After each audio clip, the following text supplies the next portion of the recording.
Hey, and welcome to another episode of AET Banter. Rebar.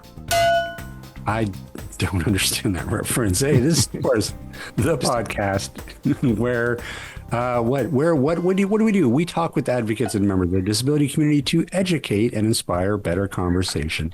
Hey, about disability. Hey, my name is Rob Minot, and joining me today, Mr. Ryan Fleury. Are you dyslexic? I'm just throwing haze everywhere today. I don't know. You guys got me going. Hey, look who else it is. It's Mr. Steve Barkley. Hi. Explain yourself, sir. I don't know. I had to switch it up somehow.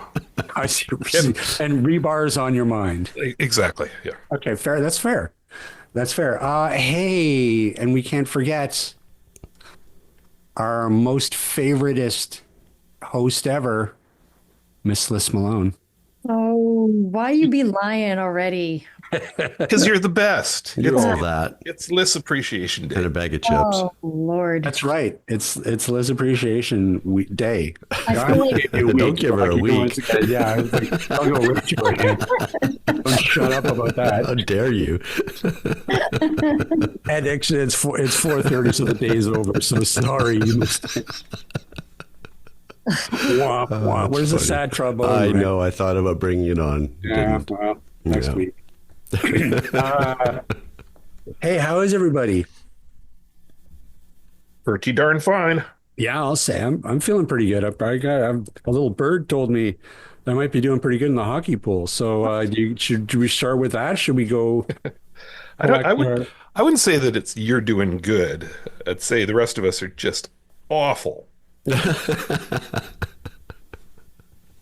Oh, come Listen, on. I'll take that. I'll Give take him it. a win, Rob. Or Steve. Give him a win. Okay, well let's go over. Let's see how everyone's doing. So just to catch the audience up, this is a hockey poll between myself and Ryan and Steve and special guest star in the pool, ChatGPT, who we asked for their picks. So let's have our hockey pool updater go ahead and give us an update. okay. I want to first say that ChatGPT, aka Artie, for the purposes of this pool, is a cheater. Cheater, pumpkin eater. I recall Steve asking for them to disregard the current stats, but as if it were and it's just amazing how it picked all four of the right teams. Insider information. In both conferences. Starts off the pool round one with 8 whopping points, the maximum that you get. I'm sorry, I'm calling foul. Artie's a big honkin' cheater. I don't know. You keep talking like that, they're going to hire it to be the coach of the Canucks. So, okay. I don't know if we're counting Artie, but I guess we are because we put Artie in this damn pool because... All right, listen, look at it this way. If Artie wins, he doesn't get a gift card, so... Okay, well, as of right now, through rounds 1 and 2, Artie has a perfect score. Maximum points. That's why I'm saying I think that this was the fix is in. So, but our favorite Go sports fan, Rob Minot, is leading out of the humans because of the stinking honkin' Edmonton Oilers. Oh. Time to get the sweater out. Is that? Oh no! Oh no! Is that really? So I guess are they doing quite well? Is this? Well, okay. Right now, okay. Let me rephrase. Okay. As of right now, Steve is in the lead with 8 points, but Steve will not get any more than 8. I will not get any more than 7, and our buddy Ryan will not get any more than 4. We are all maxed out. Now, Rob, you are at 5 points. However, you have some very big scoring potential if the Edmonton Oilers pull through because you have them winning the whole thing. Right. So if Edmonton gets knocked out, then womp womp for you. Okay. However, if they make it to the next round, it's amazing how suddenly you win this whole pool. Wow, really? Okay, well, this is interesting. So really, it's I've now I'm solidly on the bandwagon for Edmonton, and all just because I bought a sweater from a thrift store. That was it. That's the only reason I picked them. Well, that's what happens with these pools. It's always a random pick for some non-hockey reason that you just like the team or you like the logo or the mascot and you Right. like the team colors. I mean, Yep. that was always my success when I did March Madness brackets. But apparently, this formula is still a winning formula. So good job, Rob. That's all I Okay. can say. But no, I'm going to take that back if Edmonton loses, and then I'm going to say good job, Steve. So. Well, exactly. I mean, anything could happen. So where does where does Edmonton stand now at the moment? Like who are they playing and how many games are left or whatever? Oh, I mean, we're just starting tonight. Tonight's the first game, but we're just Yep. starting Oh, the okay. the next round. Oh, I So see. yeah, so there much can happen, and I Okay. mean, see how many. But you're going up against Dallas, so it's like the two teams that people really did not think were going to move forward, at least in the Western Conference, are both like Hmm. facing off. So All right. yay for you, Rob. I'm excited. I'm excited. Yay for you. That's all I got. All right. Any other posts? Any more analysis needed this week, or is that good? We good? Unless Steve, you got anything to add? No, I got nothing. Yeah, I'm. I kind of went with sort of the numbers. With one, of course, I had my Devils advancing out of the first round, which was I knew they weren't going to, but I still just stick with my team. But I think Steve and I both sort of played the odds. Like we looked at, we follow the season and look how well it did for us. That's what's Didn't funny. didn't help at all. Did not help at all. But when it comes to the playoffs, all bets are off. It's like a whole new season within a season, and you never know what poop is gonna rise to the surface. Right. Get floaters and sinkers. You got a floater there. Well, so outside of the pool, though, how's everyone enjoying the playoffs? Like, are there good games? Do you have any investment in any of the teams that are playing? Like, how is the series going? It's been a very competitive playoffs. I mean, Yeah, many it's been series super going to exciting. 7 games. Yeah, I mean, it's definitely been intense. I still enjoy it. I love hockey, so even though my teams are out, but there have been some big surprises. Good hockey. I'm having a ball. Good, excellent. And the icing on the cake, Toronto's out. Toronto's out.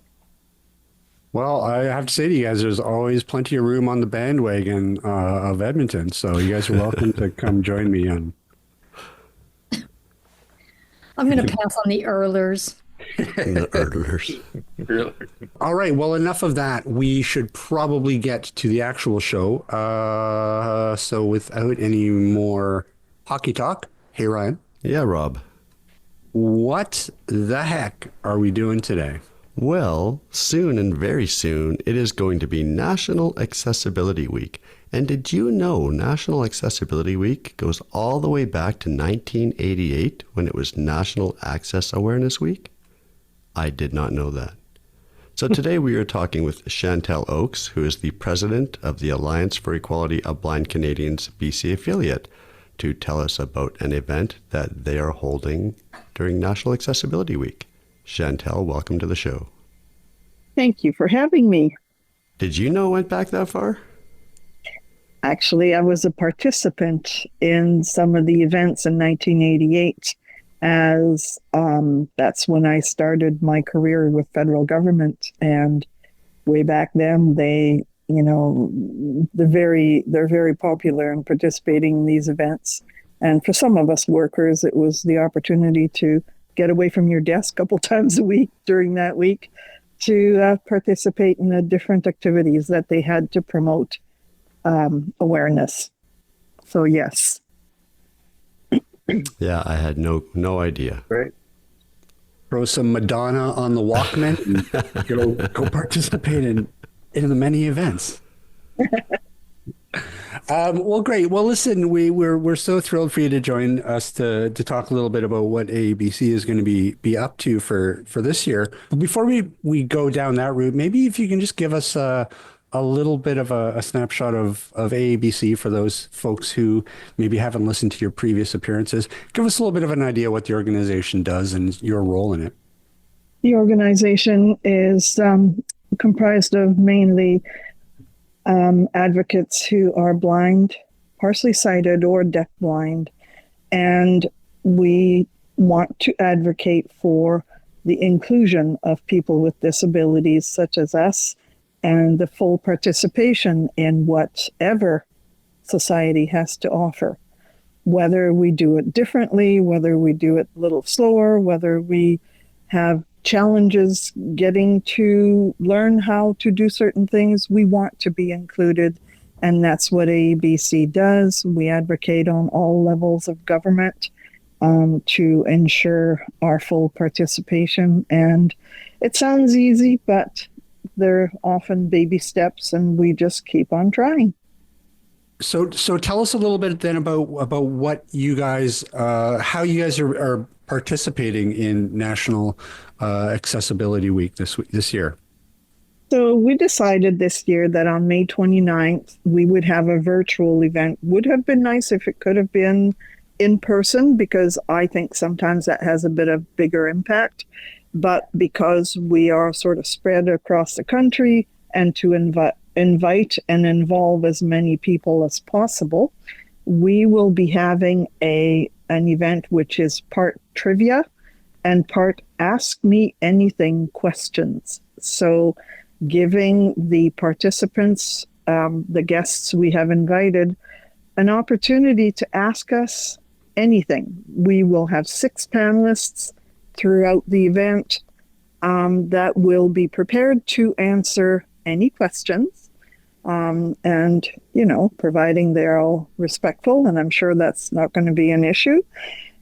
So something you always wanted to know and you're afraid to ask about, we want to try and lessen your assumptions of blind people, blind, deafblind, partially sighted people. We want to try and challenge those assumptions so that you can better understand how we want to promote our abilities rather than put forward our disability. Think of us as a person first who is quite capable.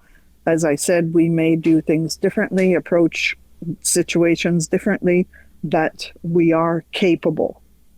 And so the event is going to be short. It's only about 90 minutes in duration. We will have 2 short rounds of trivia where everyone will be in the same room, just marking their own sheets as to how many answers they may have correct or may have not quite understood. And it's to be non-competitive. We're not there to point at people saying, oh, you got this many right, this many wrong, you don't know enough.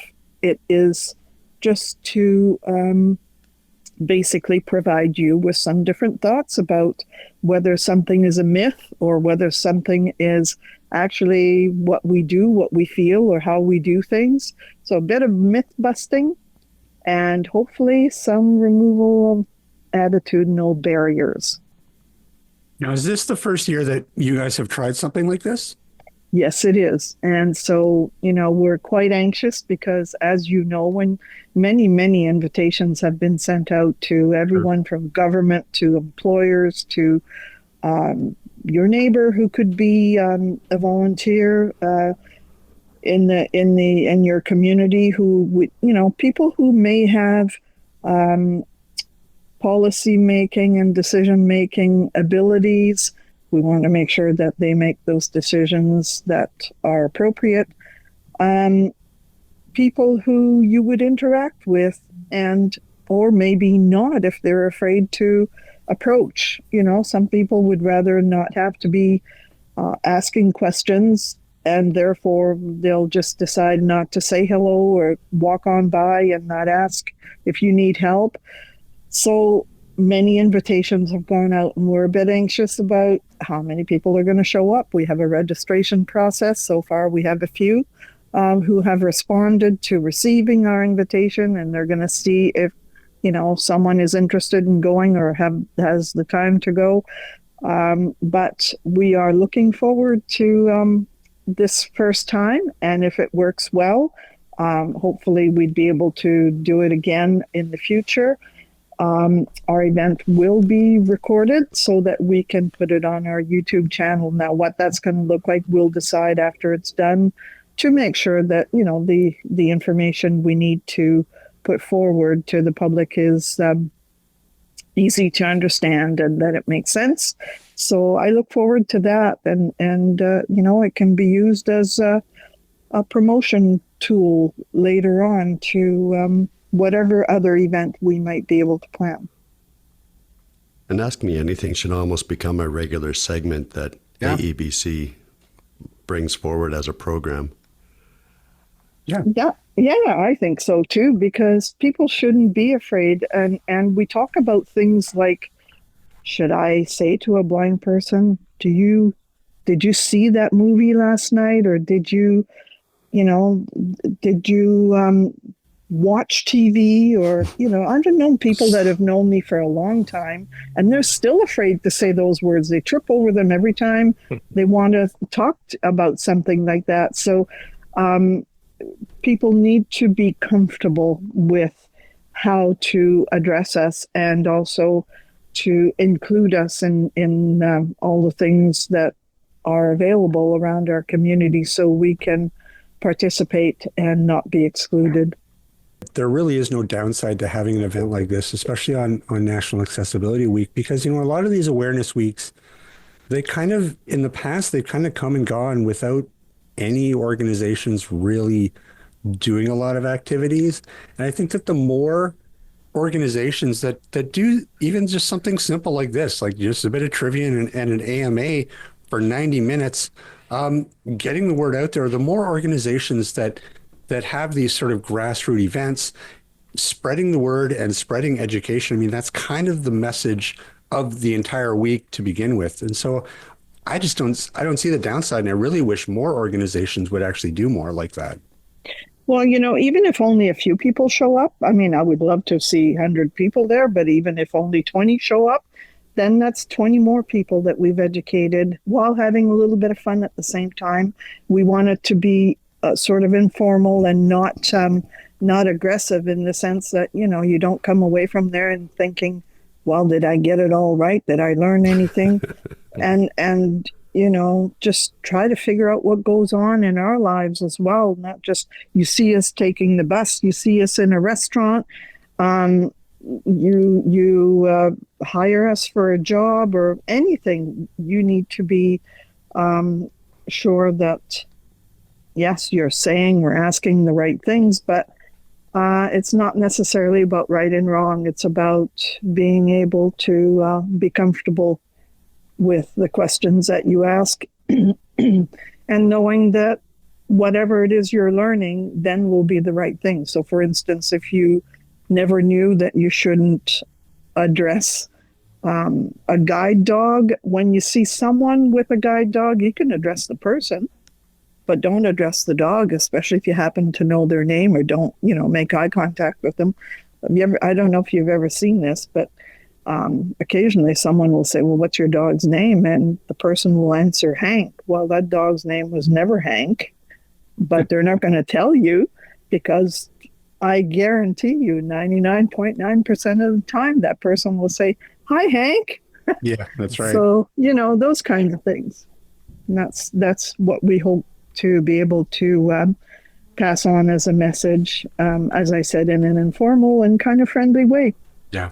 Yeah, and I think that that's an important aspect of it too, because, to sort of provide a safe space for people to be able to ask like something that they might really feel like it's a stupid question, or they, just may have never been in a situation where they could literally ask anything. We've even tried to make it so that our registration process offers you the opportunity to pose your question that you have, and maybe you won't feel comfortable asking in a room full of people. So our master of ceremonies will, like I could see the other day, there are already 3 people who asked questions while they registered. So they probably won't want to talk out loud while they're there. And that's okay if that's how you feel comfortable most to be able to get your question across and hopefully to get an answer. Then we already have those questions and we'll make sure that we ask the panel to answer them. So, what kind of prompted you guys to participate this year? In years past, we haven't seen many organizations really doing much around National Accessibility Week, aside from like the really big organizations, like say the Rick Hansen Foundation, for example.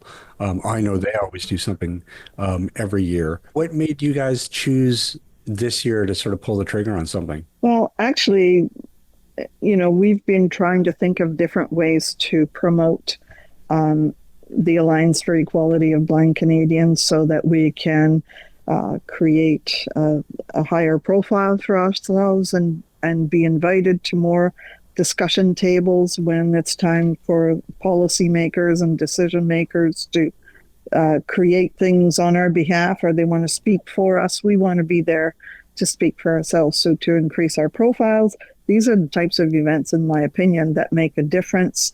And last year, there was a call out from the federal government for funding that they had available or were going to be making available for National AccessAbility Week.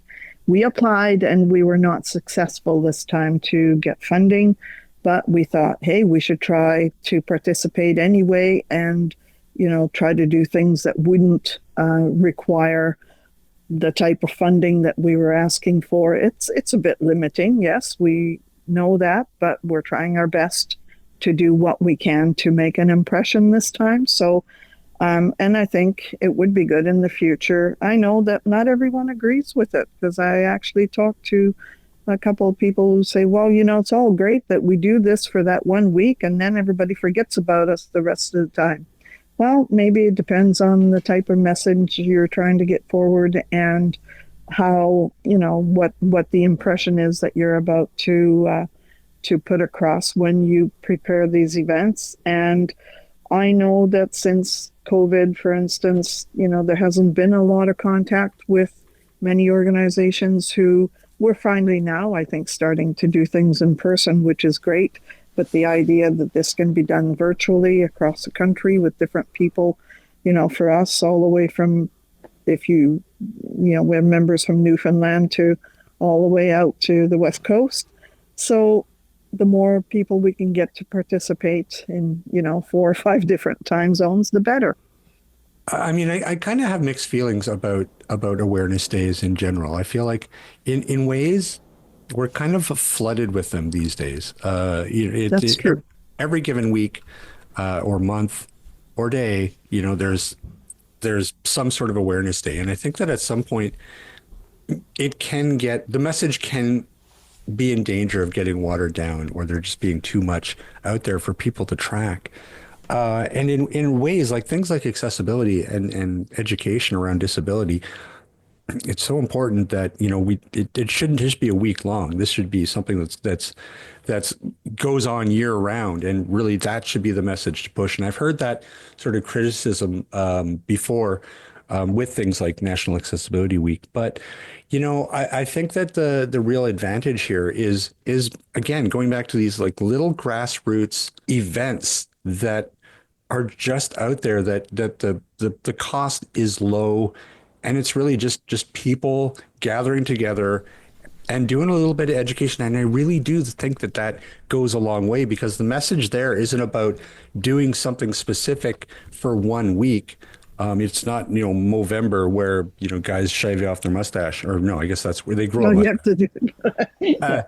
This is something that you're imparting knowledge that hopefully those people that attend this, they're going to take it away and they're going to apply it to their daily lives all year round. Yeah, and if I had it my way, and if this works, there's no reason why we couldn't do this 3 or 4 times a year. Mm-hmm. And different people will come, or, you kind of put a different spin on it. But I've attended other awareness events that weren't during that particular time. It's just, it seems that many organizations are having events this week. As a matter of fact, I received a reply from someone I invited who is from another organization and said, well, we always send out reminders about National Accessibility Week during this time and how people should be thinking about inclusion for people with disabilities. So he says, we don't often get a lot of response. So he says, this year, I'm going to use your invitation and invite them to your event and see how that works.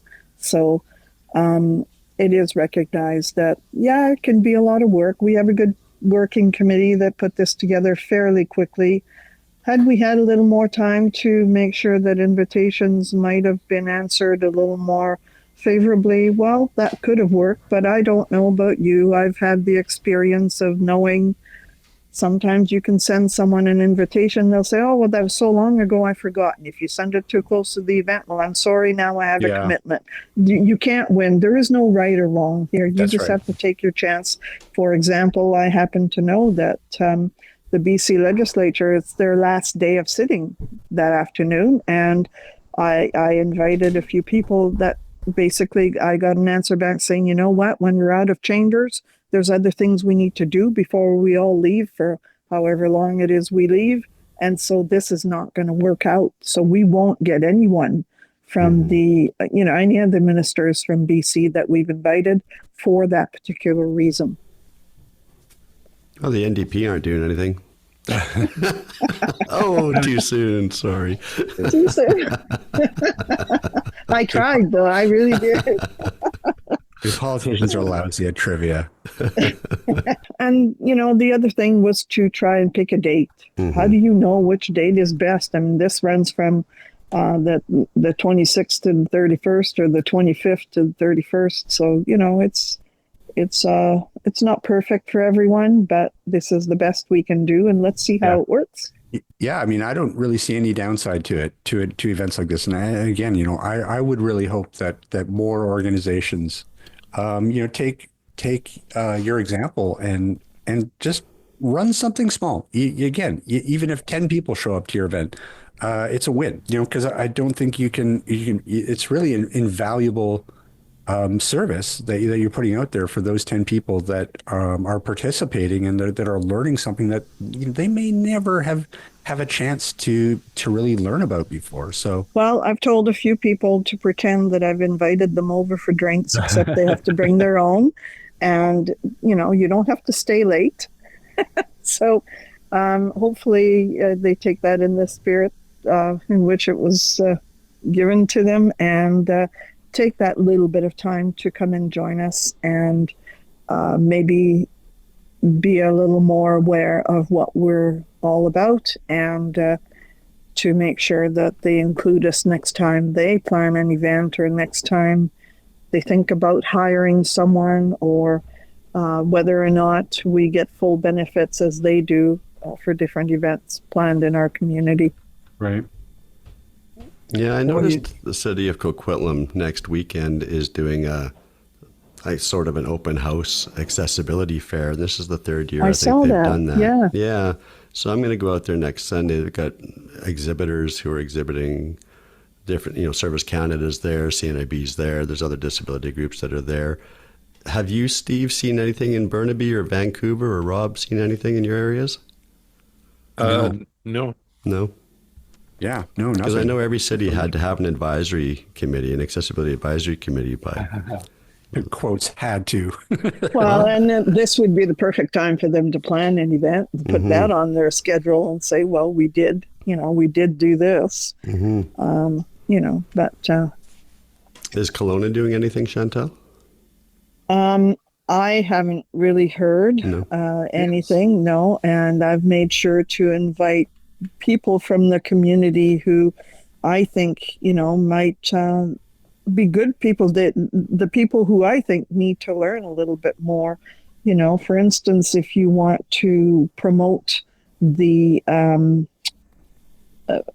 promote your volunteers for different organizations, well, make sure those volunteers also are well informed as to how to interact with a person who's blind, deafblind, or partially sighted. Because we can be volunteers too, can't be? Well, There's no doubt about that. Right. So we can be included and be considered, I guess is the word I'm looking for, when people look for helpers or people look to hire somebody. And, we do go to restaurants and figure out how to order our own food and for whatever means you need to be able to do that, So, so many things that a lot of people don't think about. If I go into a restaurant and I know I could find the menu online before I go, if I have an opportunity, I'll look at that. And so I'm sitting at the table while everybody's taking 10 minutes to go through the menu. I think, I already know what I want to have. I know how much it costs. I know what it's made of. But a lot of people don't. They think it's a thing you've got to do, I guess, to sit down and look at that menu. And, then they still have questions. So we all have our own way about how we get along to do things. And it's not necessarily the only way. And so that's the type of myth busting that we want to do as well. Right. Liz, is there anything like this in the U.S.? We have, isn't there also in May, it's like Global Accessibility? Yeah, Global Accessibility Awareness Day that just happened. Yeah. Yeah. I don't think I really hear much about anything that is really that big. It's always the different organizations might do their own thing, but there doesn't seem to be anything that is really a unifying accessibility event that at least that I've heard about. So yeah, it's kind of a lot of the same that, it's just very piecemeal and it's hard to get people to come. Every organization is, you're all cannibalizing the same group. It's hard. Mm-hmm. Well, you can borrow our week. Which is our week. We get a whole week. See, that's and it's funny that you say that. That is also the other frustration with awareness days that I find is that, something will be named National Accessibility Day or for something, whatever, peanut butter. And you'll be like, oh, cool, it's National Peanut Butter Awareness Day, but then you realize, oh wait, that's in the States. That's not Canada. It's Canadian. Our Peanut Butter Awareness Day is in April. Oh, I thought it was May because there's all this confusion. Yeah. I don't know who's in charge of awareness days and awareness weeks, but we need to everybody needs to get on the same page. We just settle down. I think we've given out all the awareness days. I think pretty much every day is an awareness day of something. About something, so, yeah. So are you suggesting that what we need is an international awareness planning day? That's right. That's right. I think that there does need to be some sort of governing entity that really does declare because if you have any lobbying group at all, you can have an awareness day. French fries. There's National French Fry Day. I think National French Fry Day gets more attention than accessibility. It's just, so it's like, really, do we have to be aware and honor the French fry? But French fries are so much more approachable than accessibility. Isn't every day a French Fry Appreciation Day? It's true. So that's why it's like, okay, things that really don't need awareness days. Mm-hmm. Get an awareness day. So we're being kind of tongue in cheek, but also kind of not because I think you're right, Liz. I think when you put so much out there, and especially like the jokey ones, like for as funny as Talk Like a Pirate Day is, and how we all enjoy Talk Like a Pirate Day. I mean, really, if it's watering down something like National Accessibility Week, to me, that's kind of a problem. Like we maybe we do need to settle down on that and really disconcerting, isn't it? Yeah. I've seen Donut Day on Facebook and things like that. Yeah, somebody's decided it should be that day, but well, that's what I mean. Where do we apply, and who's running this awareness show? Yeah, and I think I looked a while back and I couldn't find out who's in charge of all this because we were going to have an AT Banter Day. I know. We can just declare an AT Banter Day. But how do you get it on the national calendars? There's I don't know. I mean, Yeah. if you want to look at um, awareness day, for instance, I believe it's an awareness month in June for deafblind. Right. Yeah. So yeah, some of them it's a month, some of them Yeah, it's that's right. just a day or a week. International Day of Persons with Disabilities is always December, like the first, the first week of December. For the life of me, I don't know how anybody ever picked that because it seems to be such a busy time trying Yeah. to get people to come to any event. And we know because we've done this for a few years at AEBC now, although we manage quite a few, but it could be better. You wonder how it all came about and who decides. I know that for certain things, probably government is involved somewhere, somehow in deciding how they allow a specific day to be national awareness something. But to take it seriously enough, I don't know how we can do that.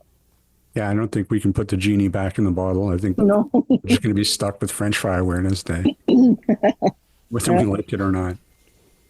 Well, so my final thought then is don't be afraid to share our invitation. I know Ryan has it and probably Rob has it too, with anyone you think might be interested in coming, Yeah, absolutely. And if anyone's listening in, is there a place where they can go and sign up and register? It's in the invitation. There is a link that you will use to register. It's not a very complicated registration. Your name, your email address, your question, or what organization you might come from, if you want to disclose that, or if it's not applicable, that's okay. And that's it. We Perfect. just, wanted some sense of knowing how many people we might have there. And other than that, there's no other commitment. Is it Great. up on our website now, Chantal? Absolutely, yes. And that website would be? www.blindcanadians.ca. Perfect. And we'll be sure to actually include the link to that in the show notes as well. We'll share it on Facebook and all our other social media attributes as well. Excellent. Well, Chantal, thank you so much for taking some time out to talk to us, and best of luck with the event. I hope it goes off splendidly. Thank you. And thank you. Thank you and AEBC for doing something like this. I appreciate you inviting me. Thanks. Have a great night, and we'll talk to you again soon. Okay, bye-bye. Thanks. for your Bye. event. An AMA, maybe that's what we should have. We should hold an AT Banter AMA. We could. I would just come to ask Liz questions. Just do the live show. You'd be like, Liz, where do you really work? I work in hell. It's not the AMA yet. Don't ruin it. No, I don't know. Chantal might be onto something. Well, society could use a lot more of those, no matter what disability group you're in, just make people feel comfortable and ask the questions. For sure. Make a safe place where you're not going to get beat with a big stick and come and ask. Well, that's the big thing. I think that, and you gotta be casual about it and just, be inviting about it. I think, National Accessibility Week, to somebody who's not familiar with disability or anything that they have no idea what that means. No. It's such a, like, no pun intended, but it's sort of an inaccessible concept, I think. But then again, who am I? I'm not going to argue with Rick Hansen. He's a monster. So if he wants to name it National Accessibility Week, and but he didn't. It was National Access Awareness. Didn't. But now it's National Accessibility Week. But they started because of him, right? Yes, 1980. Yes. Yeah, so I'm not going to shit talk his Rick Hansen's bad side. Okay, well, I feel like we've covered a lot today. Excellent. Glad to hear it. Yeah, so that's going to about do it for this week. We've unpacked all the hockey. Yep. And National Accessibility Week. So I guess we should wrap up. All righty. Okay, well, hey, Liz. Yeah, what do you want? Where can people find Edmonton? Oh, up your Skating around with the Stanley Cup. Huh? You know what you could do with your cup? Right. I'll be thinking of you as I'm drinking from it in the locker room as they're spraying me with champagne, thanking me for picking them. Oh dear. No, where can people find it? Oh, they can find us at atbanter.com. Listen, I'm not going to gloat. If I actually do win, You will are be going the to first to gloat. admit that I just fluked out. Like, You come have on. every right to gloat. I know I have no right to gloat. Oh, maybe a little bit. Sports. They can also drop us an email if they so desire at cowbell@atbanter.com. Yeah. Yeah. Yeah. And you know what else? What? You know what else? They can find us on Facebook. Yeah. Yeah. Yeah. Yeah. Instagram. And Instagram too. Yeah. Mastodon. Pictures of pancakes. And Mastodon, Yeah. Yeah. which I've never Yeah. been on. Yeah, actually, I've never been on it too. We should really put our picture of pancakes. Oh, wait, no, it's a Twitter thing, isn't it? It's a Twitter replacement. Can you Sort of, but not really. Oh, really? do like a But then, pancake I'm so logo? confused. I'm sorry, What's that, Liz. Liz? I knew there. Can you do like a pancake logo where like the dripping syrup spells out AT Banter? Hey, that's a good idea. And if I can't, ChatGPT could. There we go. I have to get to work on that. Build a prompt for that. There you go. Yeah, no, it's a great idea. Or maybe we should. Obviously, pancakes are going to really play prominently in our cookbook that we're never going to do. Oh, we'll do one. We'll They'll start do with it. Okay, well then someone needs to come up with what's a good pancake recipe. What kind of spin can we put on pancakes? We're gonna need, you know, Why would you need to put a spin on pancakes? Or we all do our own fine the version. way they are. Okay, wait. I got an idea. Do you put flour in pancakes? Yes. Yes. What if you ground up Doritos into a fine powder and use that as the flour? Well, you could make a savory pancake. Yeah. Oh, you do it with Cool Ranch Doritos, then you can put the chocolate syrup on it, like I said.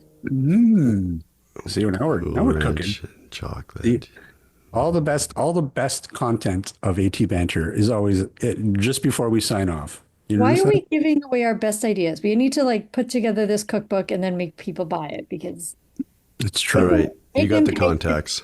this brilliant culinary ideas that we could. Cool Ranch pancakes. This is going to be great. Who's going to test it though? That's You. the thing. That would be you. Someone's gonna have to make 'em. You'll love it. I'll make them. And candy cane bacon. See? Yeah, we're in charge of our seasonal recipes by Ryan. Holiday section of our cookbook, huh? That's right. Yeah, you can come up with the Halloween and the Christmas recipes, Ryan. And the Valentine's Day one. All right. There you go. All right. All right, let's get the heck out of here. That is going to about do it for us this week. Big thanks, of course, to Chantal for joining us. And we will see everybody next week. This podcast has been brought to you by Canadian Assistive Technology, providing low vision and blindness solutions, as well as physical access solutions and augmentative communication aids across Canada. Find us online at www.canastech.com, or if you're in the Vancouver Lower Mainland, visit our storefront at number 106 828 West 8th Avenue in Vancouver. That's one block off Broadway at Willow. You can reach us by phone toll-free at 1-844-795-8324 or by email at sales@canastech.com.